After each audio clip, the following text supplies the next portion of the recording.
Hello, everyone. I'm Brian, co-founder of Bristle Health, and welcome to the Bristle Health Podcast. Today, I'm thrilled to be speaking with Stacey Espe. Stacey is a registered dental hygienist based in San Diego, California, where she practices at La Costa Dental Excellence, a leader in wellness dentistry and whole patient health. She graduated from Riverside Community College in 2006 and has enjoyed practicing clinical dental hygiene for 18 years. Stacey's received her oral systemic specialist certification from the National Network of Healthcare Hygienists and brings a unique expertise in oral systemic focused care and salivary testing. So, Stacey, welcome to the podcast. Thanks, Brian. I'm excited to be here. I'm sure I am more excited because I always love our conversations and can't wait for everybody to get to hear. And a question I always lead with is what initially attracted you to the field of dentistry and to hygiene? Well, I knew I wanted to do something in regards to patient care, and my initial thought was being a nurse. And so I was taking all my prereq classes. And one of my good friends who I was taking the classes with was like, "You really should be a dental hygienist." And in my mind, it was like, "There's no way. I'm terrified. Like, that's not for me." And she's like, "No, you don't understand. That's why you would be, really good at it because you could sympathize with your patients and understand." And so then after that, I decided to apply to nursing school and dental hygiene school. And I got into dental hygiene school. And I'm so thrilled that I did because it's been a wonderful, wonderful career so far. And I think your friend was right because I know every time we speak, it always starts with the patient and always ends with the patient and just that fulfillment you get from that patient care, which we'll be getting into. And, I always love our conversations because you bring such an enthusiasm to your work, to your practice, and to salivary testing in particular. So I'm curious, what originally inspired that passion in salivary testing? I think it was one of my patients because in 2011 is when we very first started doing salivary testing. And I saw him probably in 2010. And he came in. I did everything that, you're taught to do. I did his perio charting. I cleaned his teeth. And his perio charting was all twos and threes, which, we can say is healthy. But then his bleeding was not. It was Mhm. lots of bleeding. But I just was like, well, you know, your gum measurements are fine. So let's just see you back in, 4 months or so. Well, then the next time he comes in, you review medical history, and he shares with me that he had a heart attack and he had 3 stents placed. And in my mind, I'm like, oh my gosh, like, well, we have this test, and I know there's a connection with periodontal pathogens that are found in the blockages of the coronary arteries. So we really should do this on you. And when his test results came back, it was, he had them all and off the charts. And I think it was at that very moment where I was like, oh, I could have done something to prevent his heart attack. I can play a role in that. And not only can I do it for him, but now I can do it for all my patients and at least give them the option to know that there's more that they can do to make sure that they are truly healthy. And so yeah, I think he's the one patient that just kicked it off for me where I was like, okay, we got to do better. We can do better, and by doing that, we can help save more lives. And the That's good an news is he's still our patient, and his mouth is amazing, and we've retested his bacteria, and we've eliminated them, and we've kept them away.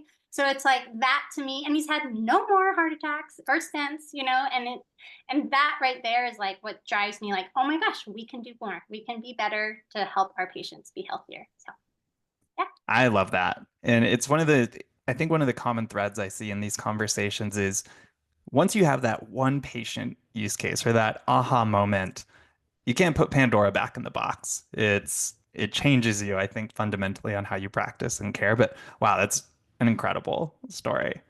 And like I said, I think he's very lucky to have ended up in your practice. So today, can you tell me how you currently implement and use salivary testing in your care? Absolutely. I offer it to everybody because I just feel like it's my job to educate the patient on what their options are, and Mhm. they can take the knowledge and they can choose what they want to do about it. So I definitely offer it to all my patients. I let them know about it. Some patients are like, yes, let's do it now. Some patients want literature. And so we give them a brochure so they can go home and research it themselves. And then some patients are like, yes, I want to do it, but like not immediately. So we'll put it into their treatment plan. And eventually everybody really comes around to doing it because there's so much powerful knowledge in it and so much prevention in it. So, Very well put. And kind of touching on that piece of the knowledge and the prevention, why do you think it's important for more practitioners to incorporate salivary testing into their care? well, if we look at the current research right now, depending on which article you read, it's like 70, 80 to 80% of the population has periodontal disease. So the current system that we're using, it's not working. Like if we know there's such a significant mouth-body connection, why are we not doing more? We have the ability to test their saliva to see what is causing the infection in their mouth, how severe this infection is in their mouth. And by knowing what we're dealing with, we can help them actually get their mouth truly healthy. And in turn, we're going to reduce the rates of all that. So it's just, yeah, it's very, it's, I think, just so important for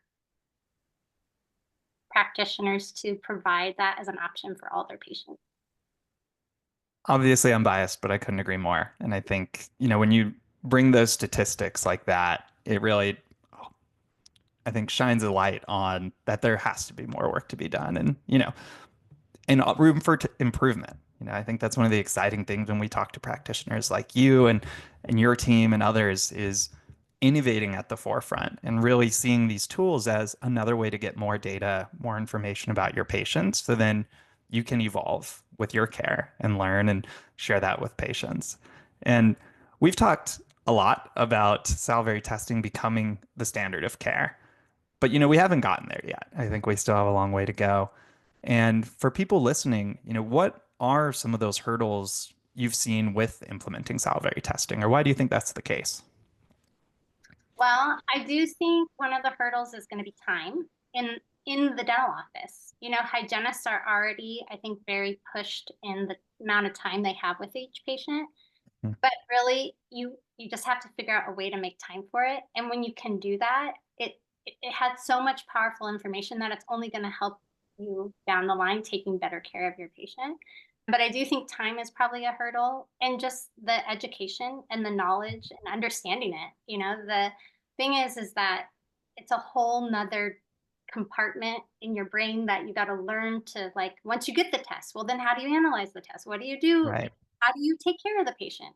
So, but it's so doable. And the awesome thing is that there's so many amazing companies out there, especially you guys with Bristle. Like, you provide that education for hygienists. If they want to start doing salivary testing with you guys coach them on, how to do it. And I think there's been so many of my reports that have come back where I've gotten on Zoom calls with you or some of your team to, like, okay, help me figure out the best way, to analyze this report and how to help this patient. So it really just comes down to probably time. But the other cool thing I think is awesome is that you guys, Bristle, allows patients to order it themselves. So I Mhm. think that is something that's going to help dental offices become more on board because patients can bring the results and then be like, what do I, look at this. Look. And so I really, really love that anybody can order the Bristle tests. And then, you guys even have people on your staff that can help that person analyze the results, if they don't have a dental provider that understands salivary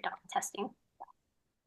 Well, thank you for calling that out. That's very kind of you. And yeah, it's something it's been very close to our heart in terms of accessibility and trying to make salivary testing less scary.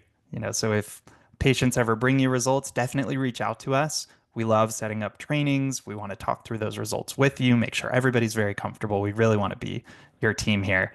And you brought up that education component. And I think a lot of people, when they hear about salivary testing or they start to think to all these different species, it can probably feel pretty daunting. So, what are some recommendations for you on how these practices can get started? And what resources have you found beneficial? Well, I would say that first you want to decide which salivary diagnostic testing company that you want to use. There's definitely a variety out there, and it could be, just figuring out which ones they are, reaching out to them and seeing which one fits best for your practice.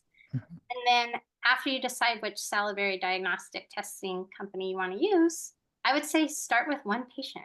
that's kind of what happened with me. I started with one patient, and pick a patient that's medically compromised. Pick a patient that's had a heart attack or a stroke or has diabetes or has arthritis or has Alzheimer's. And I promise you, when that report comes back and you're like, these are your medical conditions, you have these periodontal pathogens that contribute to that. Oh my gosh, I can do something to help you. And so that would be my advice, is start with one. And then from one, you're going to learn. I've been doing this. My first one was in 2011. And I think every single patient I have learned from. And I don't know how many I've done, but I've done a lot. And it's so mind blowing still today when I get results back where I'm just like, oh my gosh. And I think recently, one that was like extremely touching is we've had, unfortunately, two patients who have, one, the baby died like a couple days after birth. And then the other one, the baby died at 40 weeks in utero. And both of those patients, their mouths and their salivary testing, their mouths were extremely unhealthy, and their test results came back, and they have the pathogens that infect the fetus. And so it's like things like that. Like, if we know more, we got to do better. Like, if I can save one baby or I can save one life, it's all worth it to me. Like there's easy ways to eliminate these pathogens, but it's just knowing what we're dealing with. And once we know, then we can help them. So, and then on the other thing, like as far as resources, I am so blessed that I've got to work at the practice that I work at, because they are so big in continuing education. And I've been there almost 18 years. And so I'm so blessed for that. But we're part of other organizations. Like, one amazing one is the Wellness Dentistry Network with Dr. Doug Thompson. And I think when I first listened to him, it was another like moment where I was just like, oh my gosh, this is amazing stuff. Like, what he is saying is just so powerful. And now we're part of that network, and we listen to all the webinars, all the latest research that he puts out. And I think that has really helped me understand, the whole mouth body connection as well. So That's a great call out. We are huge fans of Dr. Thompson and the Wellness Dentistry Network as well. We'll link to it in the description of the video in case anybody wants to check that out. But so much good information in what you just said. I think one of those big pieces is just running that first test. I think it gets less daunting when you can look at it and go through it and really see how that connects. But the other thing is that mentality you bring to it, that you're continuing to learn from each patient and continuing to get more empowered with more information. I just can't help but smile because I think it's such a great mindset to bring into oral health care. And I think something we need a lot more of is, we may not have all the answers today, but by getting this information, we can start to work together and actually advance it. So thank you for sharing. Really great. Yeah. And I know a big focus of your care and the care at La Costa Dental Excellence is the oral systemic connection. And you've touched on a few of these, but I know you've seen quite a few of these connections firsthand. Can you share some other examples of patients where you've seen that connection? yeah, absolutely. Well, and now with the current research, we know that periodontal pathogens have a direct correlation with 57 systemic diseases. That's Wow. huge. And then I was listening to an AOSH, which is American Academy of Oral Systemic Health webinar, and there said that there's currently 7,600 studies that prove that periodontal pathogens cause atherosclerosis. So Hmm. it's like there's that many studies, but yet we're still not everybody's focusing on the mouth. It's like separating them, and we want to keep them together. And yeah, so as far as patients, just crazy stories, I already mentioned about the pregnancy, but I have another patient that his mouth was so unhealthy. And this is probably another thing that made me passionate about, doing salivary testing. And he didn't do treatment. And it was severe. And then the next thing I found out is that he died of a heart attack. And so Wow. that's another thing that till this day, I know that the condition of his mouth contributed to that. And so it's another reason to know how healthy your mouth is, and to really know how healthy you have to test. But as far as mouth body connection stories as well, another huge thing is digestive issues. I see it Mhm. all the time, right? Patients that have IBS, Crohn's disease, diverticulitis. And I'm like, oh, well, did you know that there's pathogens in your mouth? There's yeast in your mouth that you swallow, and they cause inflammation all throughout the gut as well. And then they're like, how come nobody's told me that? And then we do the testing, we find out what they have, we eliminate it. And then patients come in and they're like, I can't believe I feel so much better. I've been struggling with this for so long. And it's things like that to keep me motivated. I tell my patients all the time, I'm like, you coming in and being like, Stacey, I feel so good is what makes me want to keep going and help other patients. So that's another big one. But I mean, I've watched A1Cs go down, like with diabetes. I've watched like patients come in and they're like, I can't believe it. And I'm like, yeah, because we got this truly healthy. We figured out what you had, we figured out how to treat it. And now we're, able to get your mouth healthy, which in turn is going to help you stay healthy systemically. But same thing with high blood pressure, cholesterol, arthritis, rheumatoid arthritis. Patients are in all this pain, and there's periodontal pathogens that contribute to that. And then I think another kind of like aha story is I had a patient, this is quite a few years ago, but she was 27. She was in school to be a nurse practitioner, so she's very knowledgeable. And her blood pressure was off the charts, and she could not figure out, what was why. And she was taking high blood pressure medication, and it wasn't bringing it down. And she came in to see us, and I started charting, and she's got 7, 8 millimeter pockets. Mind you, she's 27 years old. So Wow. salivary testing on her, and she comes back with the pathogens that contribute to high blood pressure. So it's like, why are we forgetting about the mouth? Let's not forget about the mouth. Let's, make sure that we address that as well. And in turn, it's just gonna, help people really save their lives. So yeah.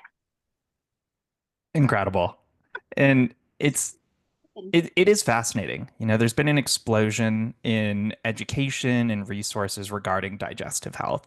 And a lot of it is focused on the gut and the gut microbiome, which is fantastic. We're huge fans of progressing that field, but it is confusing that we miss the start of the digestive tract, the oral cavity. And like you said, there is so much compelling literature out there across so many of these systemic conditions, gut health in particular.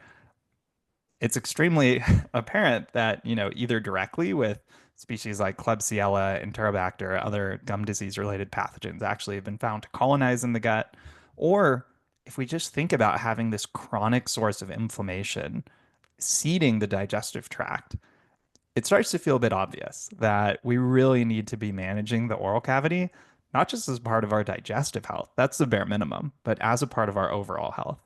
And really taking that lens, like you said, of expanding where the mouth sits in terms of how we view our health and how we view, you know, where it fits into our overall health. So just incredible examples that you've brought up. So thank you. And I'm sure a lot of practitioners listening may want to be more oral systemic minded or have more oral systemic education in their care, but may not know how to start.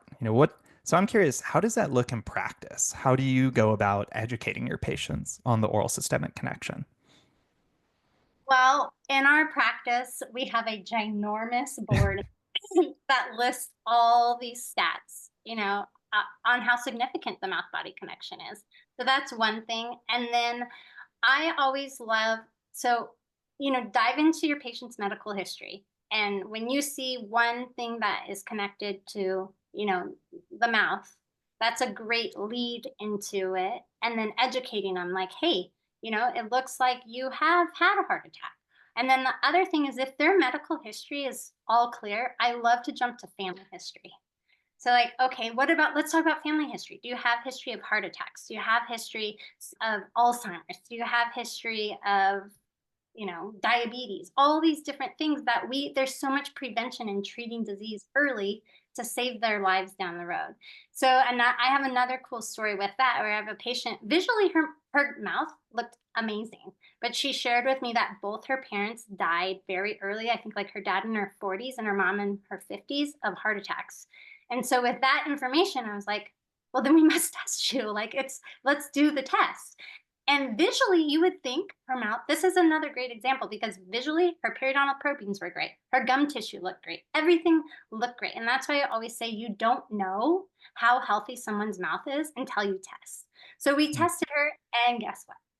She had all these periodontal pathogens that contribute to heart attacks. And I'm like, oh boy, okay, we're gonna take care of these because if I can save you from having a heart attack and not dying early like your parents did, then that to me it's all worth it. So I would say that I'm also big on, giving patients information to go home with, or the Wellness Dentistry Network again with Doug Thompson is Yep. such a wonderful site because he has the latest articles, the latest research. So if patients want to dive into that research, it's easy. I can just email them the articles, or print it for them so they can take it home. So as far as education goes, I think it just is very individualized to the patient and what type of, information they want. But we have it, it's right big in their face right when they walk in.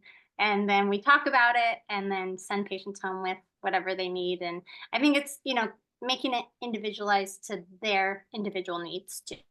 So it hits home a little bit more.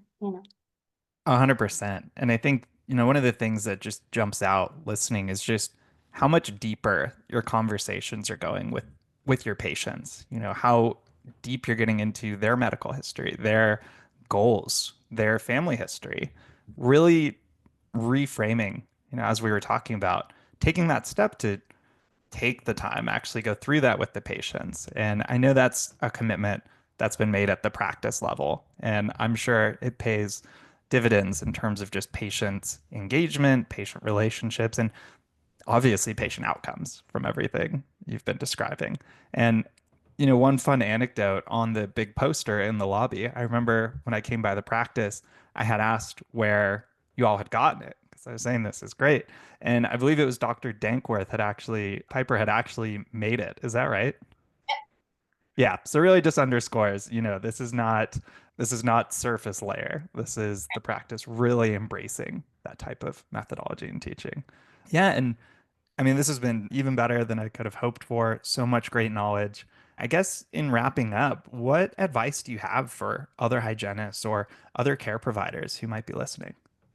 I would just encourage everybody to start. Let's just make salivary testing the normal. Let everybody gets, at least provide your patients with the option because there's so much powerful information in it. And even if you don't know everything about it right away, that's okay because you're going to learn as you go and your patients will so appreciate it. I mean, recently I had a patient that was like, Stacey, I've been looking for somebody for you for like 15 years. Like, okay, that right there is like, okay, we got to do better. We know better. The research is there. So if we know better, we have to do better.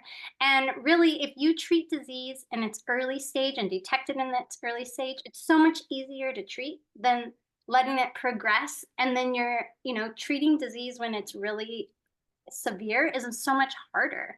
And so Right. there's so much prevention in salivary testing, not only for our mouths, but also for our systemic health. And it's like, well, it doesn't take much to do it. It's not hard. And it's not hard really to eliminate the pathogens. It's just knowing, what you're dealing with. And once you know that it's fixable and, pretty easy and amazing to do once you understand it. So I would just encourage, I would love to see it become like the standard of care. It should be the standard of care. They say it's the standard of care, but yet still a lot of offices aren't offering it yet. So yeah. And So then we'll what get there together. Yeah. yeah, and I'm going to steal this actually from Dr. Doug Thompson, but he always says you can never have a healthy body if your mouth isn't healthy. And I totally believe that. But I also like to say you can never know how healthy your mouth is unless you test it. Because even my best friend, like her mouth is amazing. And we did her test and I was like, what? Like, how is that possible? So there's no way to know until you test. And so I think, testing your saliva has so much power in prevention and really keeping you healthy. So I couldn't say it any better and couldn't think of a better note to end on. So thank you so much, Stacey. This conversation has been, as expected, unbelievable. We'll definitely make sure to link to La Costa Dental Excellence's site and where they can find more information. If you're in Southern California or beyond and want that excellent standard of care, definitely check them out. Thank you so much again, Stacey. Can't wait to get this out. And for everyone listening, thank you so much for tuning in and be sure to catch us next time. But have a great rest of your day. Thank you. You too.